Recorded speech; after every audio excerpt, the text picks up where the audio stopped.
Ipinag-utos ng Lipa City LGU ang pagpapatigil sa umunoy pagpapasabog sa isang quarry site sa Barangay Antipolo del Sur. Sundan yan sa report ni Denise Abante.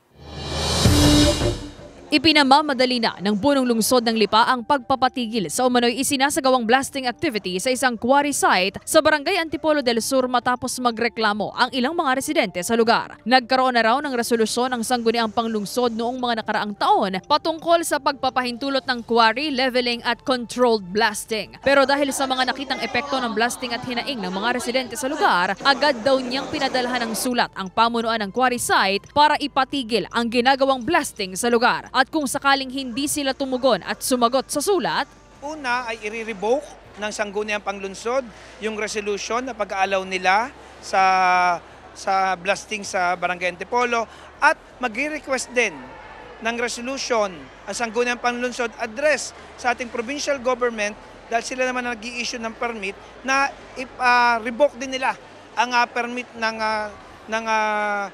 quarrying and blasting diyan sa Antipolo para officially ay mapatigil natin sila. Umaasa naman ang residenteng si Marilyn na kaagad na masolusyonan at mapatigil na ang pagpapasabog na isinasagawa sa quarry site. Napeperwisyo na raw kasi sila, lalo pa at pareho na silang senior citizen na mag-asawa. Halos bumigay na rin daw ang kanilang bahay.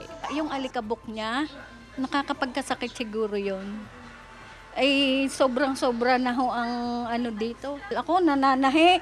Biglang akala mo may gumulong din sa ilalim ng bahay at sa bubong. Baka nga ho, lumindol ng malakas at bigla kaming madagana na kapag tunay na lindol ang dumaan.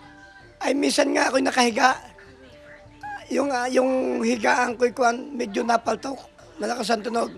Sana ay magbago na yan, nawala na yan. Maging matahimik at huwag mapinsala naman yung mga mamamayan. Una nang sinabi ng kinatawan ng quarry site at ng pamunuan ng barangay na kumpleto sila sa kaukulang dokumento at pinag-uusapan na rin daw nila ang ipinasang resolusyon mula sa Lipa City LGU. The quarry is a complete permit with the municipal, regional, barangay, and other department of DNR to permit quarries. If we have the concern about the community, yung is open namin from the CEO.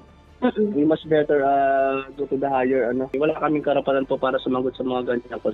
Doon po tayo pwede maglumapit doon sa head office. Sinusubukan pa ng GMA Regional TV Balitang Southern Tagalog na makipag-ugnayan sa head office ng naturang quarry site para sa kanilang pahayag. Kasama si J.R. Manjares, Denise Abante, Balitang Southern Tagalog.